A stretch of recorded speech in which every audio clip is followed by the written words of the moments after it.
ಮಾಜಿ ಸಚಿವ ಹಾಗೂ ಕಾಂಗ್ರೆಸ್ ನಾಯಕ ಪ್ರಮೋದ್ ಮಧ್ವರಾಜ್ ಅವರು ಬಿಜೆಪಿ ಸೇರ್ಪಡೆ ಆದರೆ ಸ್ವಾಗತ ಮಾಡುತ್ತೇನೆಂದು ಬಿಜೆಪಿ ಶಾಸಕ ರಘುಪತಿ ಭಟ್ ಹೇಳಿದ್ದಾರೆ. ಸುದ್ದಿಗೋಷ್ಠಿಯಲ್ಲಿ ಮಾತನಾಡಿದ ಅವರು, ನನಗೆ ಪ್ರಮೋದ್ ಬರುವ ಬಗ್ಗೆ ಮಾಹಿತಿ ಇಲ್ಲ, ಯಾರು ನಮ್ಮನ್ನ ಕೇಳಿ ಪಕ್ಷಕ್ಕೆ ತೆಗೆದುಕೊಳ್ಳುವುದಿಲ್ಲ. ಆಗ ಚುನಾವಣಾ ಸಂದರ್ಭದಲ್ಲಿ ಅವರು ಪಕ್ಷ ಸೇರುವುದನ್ನ ವಿರೋಧ ಮಾಡಿದ್ದೇನೆ.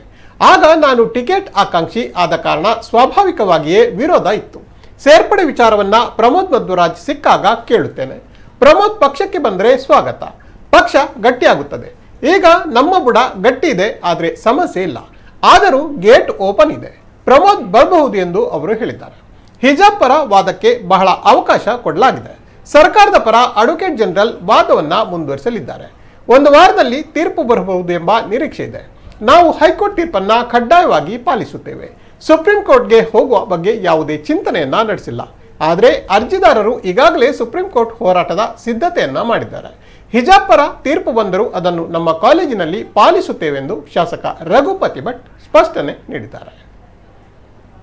ಯಾರೋ ಹೊರಗಿನಿಂದ ಬಂದವರು, ಈ ಜಿಲ್ಲೆ ಬಿಟ್ಟು ನನ್ನ ಕ್ಷೇತ್ರ ಬಿಟ್ಟು ಬಂದಂಥವರು ನನ್ನ ಬಗ್ಗೆ ನನ್ನ ಬಗ್ಗೆ ಟೀಕೆ ಮಾಡಿದರೆ ಅದಕ್ಕೆ ಉತ್ತರ ಕೊಡುವಂಥ ಮಟ್ಟಿಗೆ ನಾನು ಹೋಗುವ ಅವಶ್ಯಕತೆ ಇಲ್ಲ ನನಗೆ. ಅವರ ಉತ್ತರಗಳಿಗೆ ಯಾರು ನನ್ನ ಕ್ಷೇತ್ರದ ಮತದಾರರಿದ್ದಾರೆ, ಮುಸ್ಲಿಂ ಬಾಂಧವರು ಇದ್ದಾರೆ, ಅವರಿಗೆ ನನ್ನ ಹತ್ರ ಬಂದಿದ್ದಾರೆ. ಅವರ ಏನು ಇದಿದೆ ಸಂಶಯಗಳನ್ನು ಅವರು ಪರಿಹಾರ ಮಾಡಿಕೊಂಡಿದ್ದಾರೆ. ತುಂಬ ಜನ ನನಗೆ ಮುಸ್ಲಿಂ ಮುಖಂಡರು ನನಗೆ ಫೋನ್ ಮಾಡಿ, ಕಾಂಗ್ರೆಸ್ನ ಮುಖಂಡರು ಸಹಿತ ಫೋನ್ ಮಾಡಿ ನಿಮ್ಮ ನಿಲುವು ಸರಿ ಇದೆ ಅಂತ ಅವರು ನನಗೆ ಪ್ರಶಂಸೆಯನ್ನು ಮಾಡಿದ್ದಾರೆ. ನನಗೆ SDP ಅವರಿಂದ ಪ್ರಶಂಸೆ ಕೇಳಿ ಏನಾಗಬೇಕಾಗಿಲ್ಲ. ಅವರೊಂದು ರಾಜಕೀಯ ಪಕ್ಷದವರು, ಅವರ ಒಂದು ಕಾಲೇಜ್ ವಿಂಗ್, ಸ್ಟೂಡೆಂಟ್ಸ್ ವಿಂಗ್ನಿಂದಲೇ ಇಷ್ಟು ಸಮಸ್ಯೆಗಳು ಕ್ರಿಯೇಟ್ ಆದ್ದು ಅಂತ ಇವತ್ತು ಜಗಜ್ಜಾಹೀರಾಗಿದೆ. ಅದೇನು ನಾನೀಗ ಹೇಳಬೇಕು, ನಾನು ಅದನ್ನು ಹೇಳಲಿಕ್ಕೆ ಪ್ರಾರಂಭ ಮಾಡಿದ್ರು ಅವರೇ ಒಪ್ಕೊಂಡಿದ್ದಾರೆ, ನಾವೇ ಫ್ರಂಟ್ ಲೈನಲ್ಲಿದ್ದೇವೆ ಅಂತ. ನಾನು ಯಾವುದೇ ಅವರ ಖಾಸಗಿ ಮಾಹಿತಿಯನ್ನು ಬಿಡುಗಡೆ ಮಾಡಲಿಲ್ಲ. ನಾನು ಕೋರ್ಟಿಗೆ ಬಿಡುಗಡೆ ಮಾಡಿದ್ದು. ಮತ್ತು ಯಾಕೆ ಕೋರ್ಟಿಗೆ ನಾವು ಅವರು ಹಾಕಿದ ಮೇಲೆ ಕೋರ್ಟಿಗೆ ದಾಖಲೆಗಳನ್ನು ಕೊಡಬೇಕಾಗ್ತದೆ.